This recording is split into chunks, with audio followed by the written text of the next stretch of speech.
Shukla ji Bharatiya Janata party से हमारे साथ हैं, आलोक शर्मा जी कांग्रेस पार्टी से, अनुराग भदौरिया जी समाजवादी पार्टी से। काफी बातें, बहुत बहुत शुक्रिया, आप लोगों ने इंतजार किया।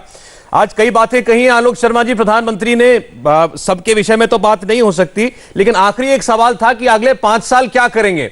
उसका जवाब मोदी जी ने यह दिया है कि अभी तक तो गड्ढे भरे हैं, अब इमारत बनेगी।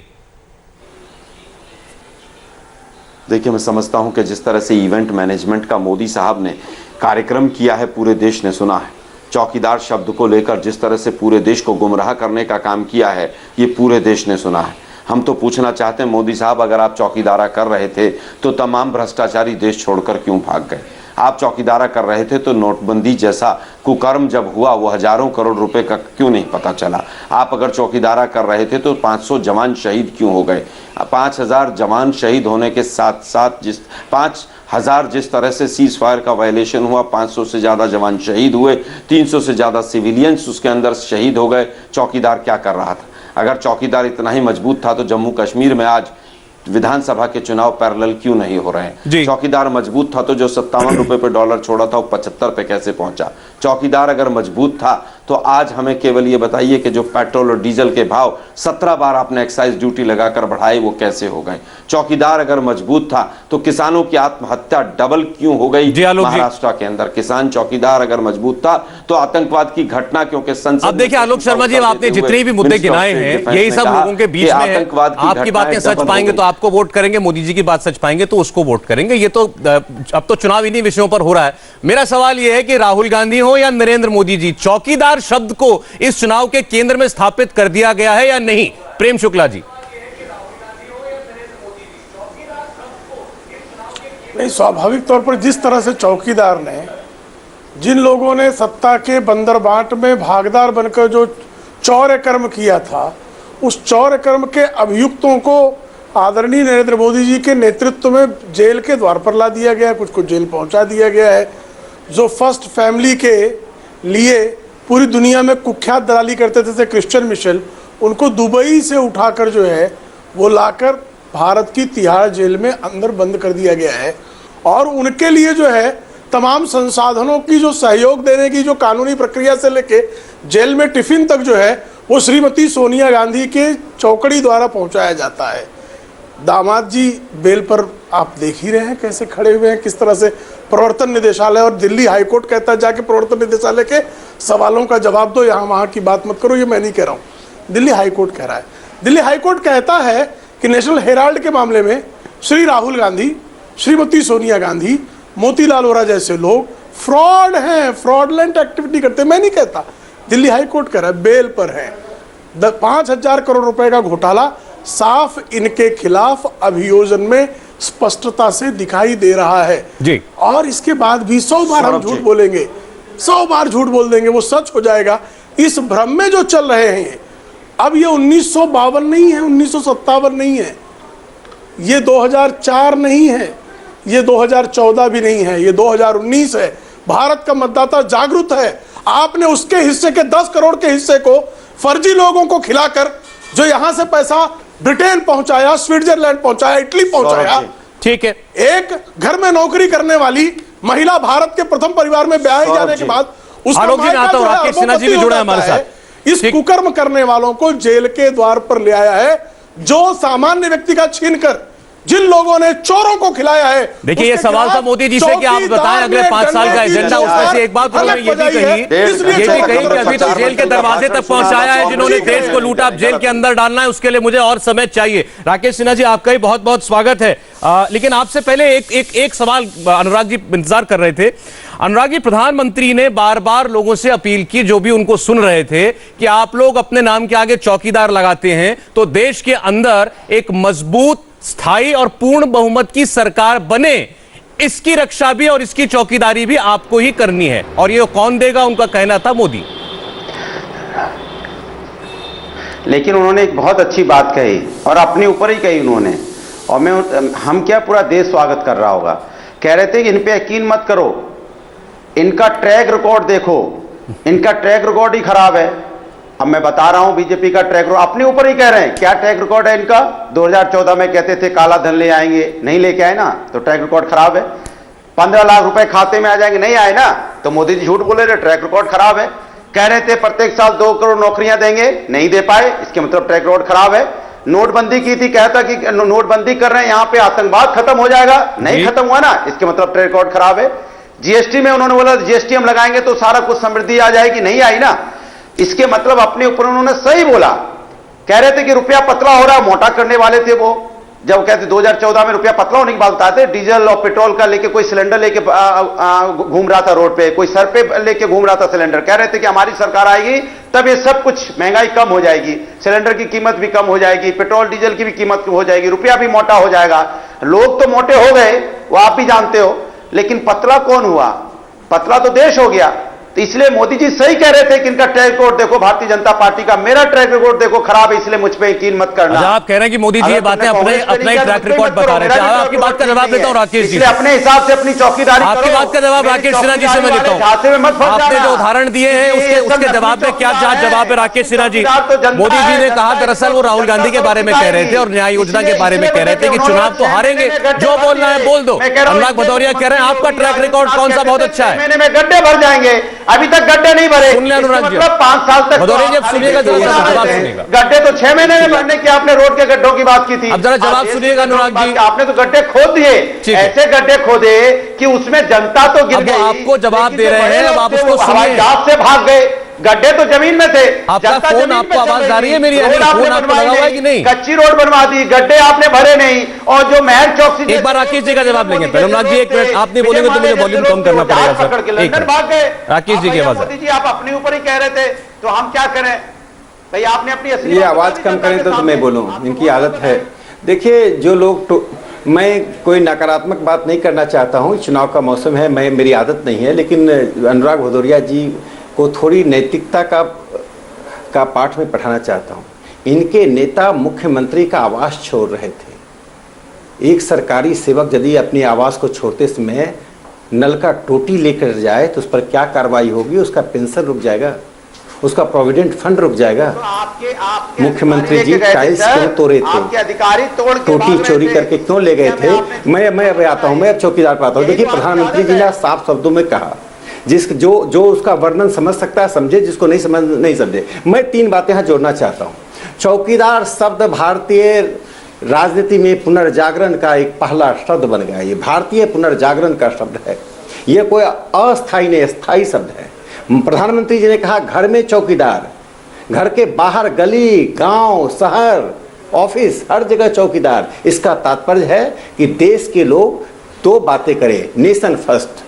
वंशवाद, समाजवादी पार्टी के चुनाव में देख लीजिए, सूचियां देख लीजिए, बेटा बेटी, पत्नी, पिता। कांग्रेस की सूची देख लीजिए, भाई बहन, मां। तो उस स्थिति से, वंशवाद से, परिवारवाद से निकालकर लोकतंत्र को कुलीनता से बाहर करना, चौकीदार जो सबसे पूरे पायदान में सबसे पहली पंक्ति में खड़ा है, जो रात को लोगों को जगाता है कि जागते रहो, पूरब से चोर आ रहा है, पश्चिम से चोर आ रहा है, हर दिशा से चोर आ सकता है, उसको रोकना नेशन फर्स्ट। जो लोग नेशन फर्स्ट नहीं करना चाहते हैं, टोटी चोरी करना चाहते हैं, जो लोग अपने बेटा बेटी को आगे बढ़ाना चाहते हैं, राजनीतिक कार्यकर्ताओं को पीछे छोड़ देना चाहते हैं, वे कम से कम चौकीदारी पर सवाल न खड़ा करें। दूसरी बात, देश में भ्रष्टाचार नहीं हो, इस सरकार ने 5 साल में साबित कर दिया है। एक मंत्री, एक बड़ा अफसर पर कोई स्कैम का इल्जाम नहीं लगा। कॉमनवेल्थ गेम हुआ था इस देश का, पूरी दुनिया में जग हसाई हमने कराई थी। बिचौलियों को हटाने की बात नरेंद्र मोदी जी ने कहा और 1 लाख करोड़ की बचत की बात कही। ये कोई सामान्य बात नहीं है। आज उन्होंने दावा किया कि आपने 2 विषय उठाए, $5 ट्रिलियन की इकोनॉमी बनेंगे। मैं जरा परिवारवाद पर प्रधानमंत्री क्या बोले थे सुनाना चाहता हूं और फिर आपके इल्जाम का आपने जो बात की इसका जवाब आलोक शर्मा दे देंगे। कांग्रेस पार्टी खास तौर पर गांधी परिवार पर 4 पीढ़ियों तक देश में राज करने और गरीबी हटाने को लेकर राहुल गांधी के इस चुनाव के नए वादे और दावे पर क्या बोले प्रधानमंत्री, सुनिए।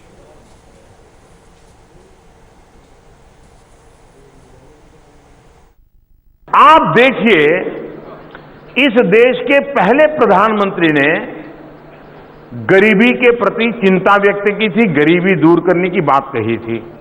मैं 50-55 की बात कर रहा हूं। उसके बाद उनकी बेटी ने उसको आगे बढ़ाया, गरीबी को भी बढ़ाया और नारे को भी बढ़ाया।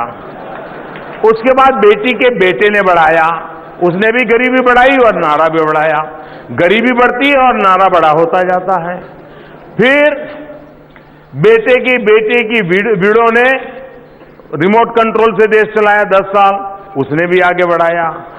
अब उनके शाहजादे आए, वो भी चला रहे हैं। अगर आप ट्रैक रिकॉर्ड देखोगे, अगर 4 पीढ़ी एक ही विषय को बार बार बोलती जा रही है और करने में कुछ नहीं, तब नए मतदाताओं का काम है कि इस प्रकार का झूठ बोलने वालों को समझना पड़ेगा, समझना पड़ेगा। क्या कहना है इस पे आलोक शर्मा आपको? देखिए, मुझे लगता है कि देश का प्रधानमंत्री विडो जैसा शब्द, विधवा जैसा शब्द इस्तेमाल मंच पे से करे, ऐसा लगता है कि जैसे देश का प्रधानमंत्री बिल्कुल अपनी शब्दावली में गर्त में चला गया। जो उन्होंने प्रश्न उठाया मैं उत्तर देता हूं। 1971 में 57 करोड़ आबादी थी। 57 करोड़ आबादी, आज 57 करोड़ लोग 1971 के बाद गरीबी रेखा से ऊपर जा चुके हैं। ये सच्चाई है।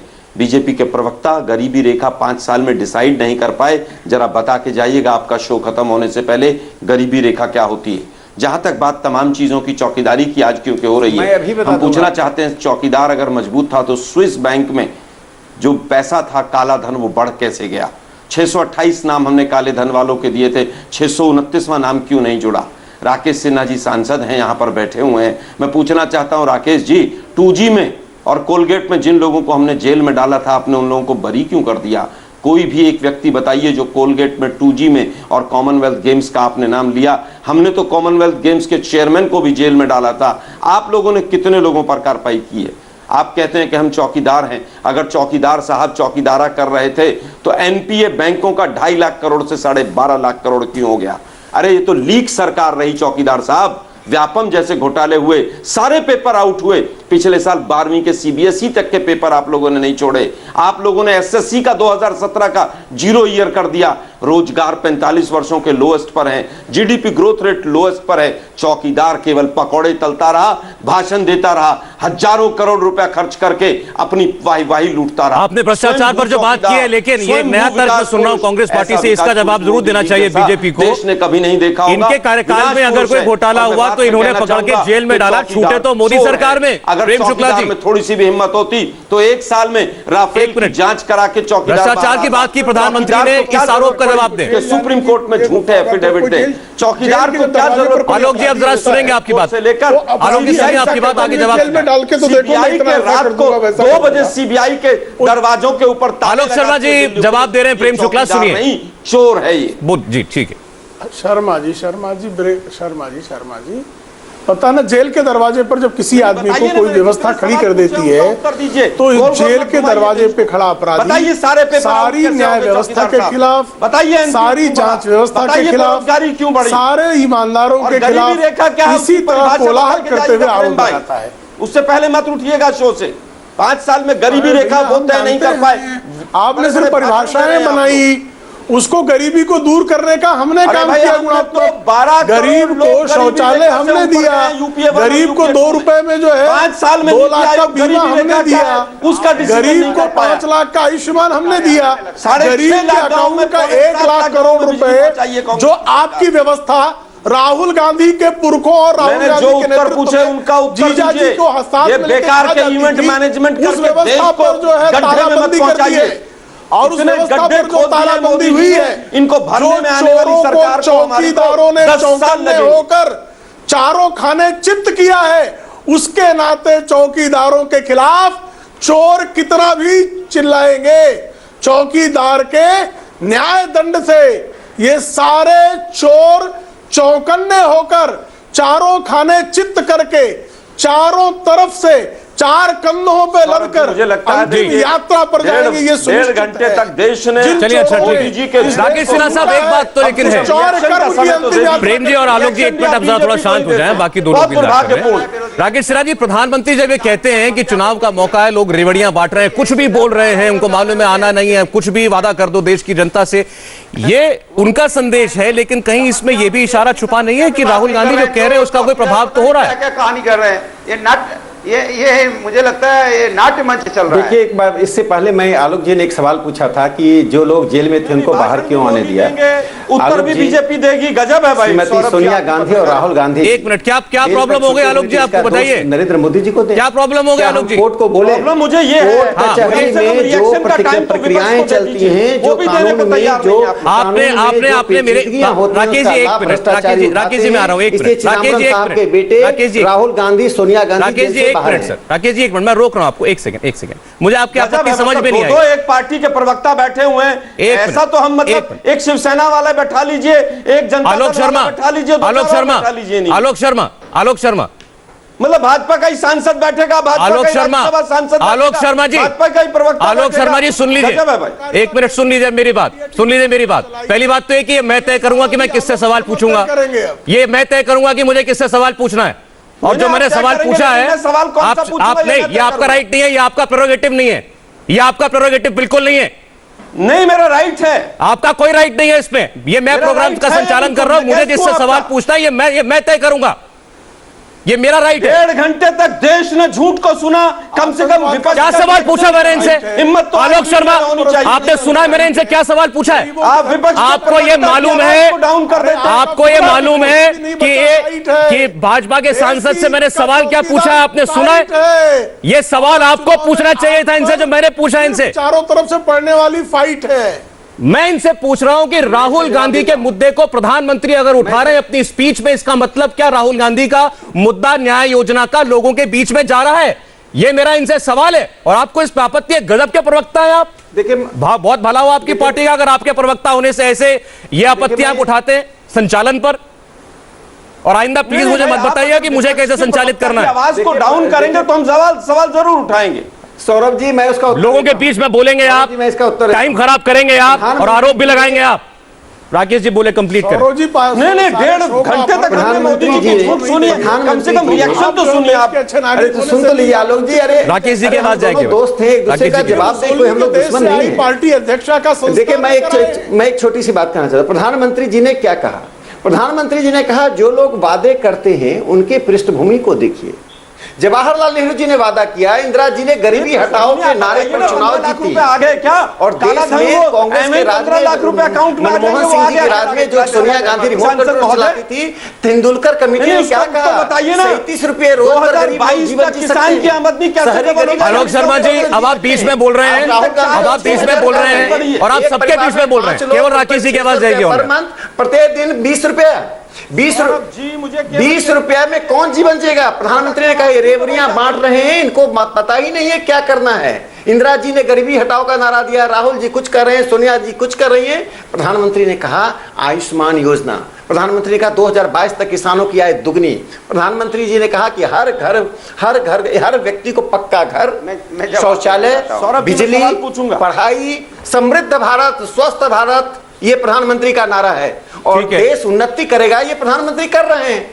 आयुष्मान में 5 लाख रुपया एक गरीब आदमी को अपने इलाज के लिए मिल रहा है। आलोक जी, जाकर उस गरीब आदमी से मिलिए जिसको किडनी की बीमारी है, जिसको हार्ट की बीमारी है, 5 लाख रुपए उससे मिल रहा है। हाँ बोलिए अनुराग भदौरिया। राकेश जी आपकी बात का जवाब देंगे अनुराग भदौरिया, बोलिए अनुराग जी। जो नरेंद्र मोदी करके दिखा रहे हैं। देखिए राकेश जी ने बिल्कुल सही बोला कि पुराना ट्रैक रिकॉर्ड देख लीजिए। तो आपको याद होगा 2014 में उन्होंने क्या बोला था? किसानों की इनकम दोगुनी हो जाएगी 2019 तक। राकेश जी याद होगा, आप तो पढ़े लिखे व्यक्ति हैं, प्रोफेसर भी हैं, कम से कम झूठ नहीं। 2022 क्या बोला था? 2022 में किसानों की 2022 का आय दोगुनी हो जाएगी। आप 2022 में चले गए। आप 2014 में कह रहे, 2014 में कह रहे थे रोजगार मिलेगा, विकास होगा, हेल्थ सिस्टम ठीक पड़ेगा, किसानों को सम्मान मिलेगा, महिलाओं को सम्मान मिलेगा। यही तो डायलॉग जो आप दे रहे थे 2014 में दिया था। दिल पे हाथ रख के बोलिए राकेश जी, आप सम्मानित सांसद है, दिल पे हाथ रख के बोलिए। शब्द उनके 2014 में थे, 2019 में जनता के सामने हाथ जोड़ रहे हैं। यही शब्द 2019 में थे। हम आएंगे तो हेल्थ सिस्टम सुधार देंगे,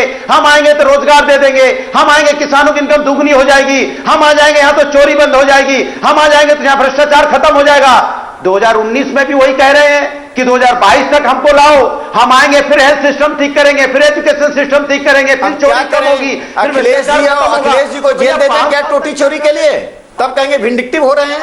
ममता जी सीबीआई को गिरफ्तार कर रही हैं, राहुल जी चिल्ला रहे हैं कि चिदम्बरम पर अत्याचार हो रहा है, जिसके बेटे पर इतना बड़ा गंभीर आरोप, उसको चुनाव का टिकट देने, क्या बात कर रहे हैं? किसको बता रहे हैं? इसलिए जनता ने तय कर दिया, किसको बता रहे हैं नैतिकता का पाठ?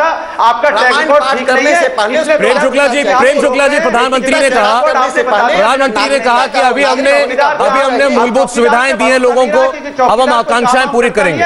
मतलब संदेश ये है कि काम पूरा नहीं कर पाए 5 साल में। नरेंद्र प्रेम शुक्ला, स्वाभाविक संसाधन इस आपने इस देश के लोगों को गरीबी हटाओ की बात की, और 10% के पास भी बैंक का खाता नहीं है। बेसिक जो इकोनॉमिक सिस्टम है उसका जो बड़ा माध्यम है, उस बैंक में खाता खोलने का भी उसको अधिकारी नहीं बनाया।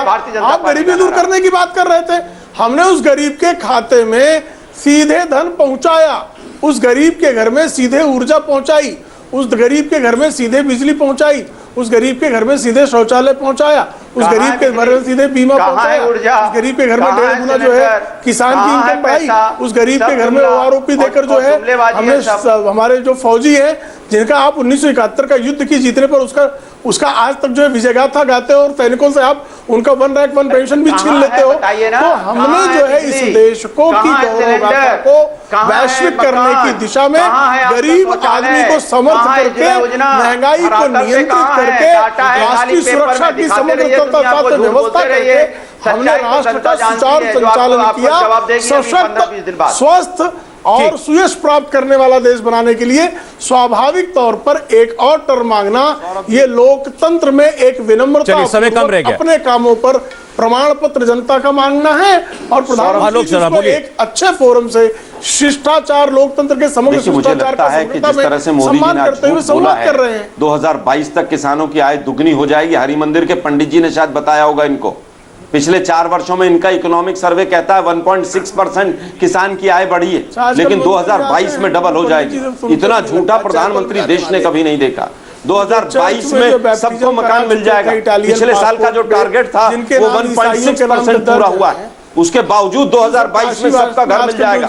मुझे लगता है देश अब इन झूठों से, इन जुमलों से, इन सपनों से ऊब चुका है। हम बार बार पूछ रहे हैं, कोई तो आंकड़ा देता देश का प्रधानमंत्री वहां पर लाल किले की प्राचीर से।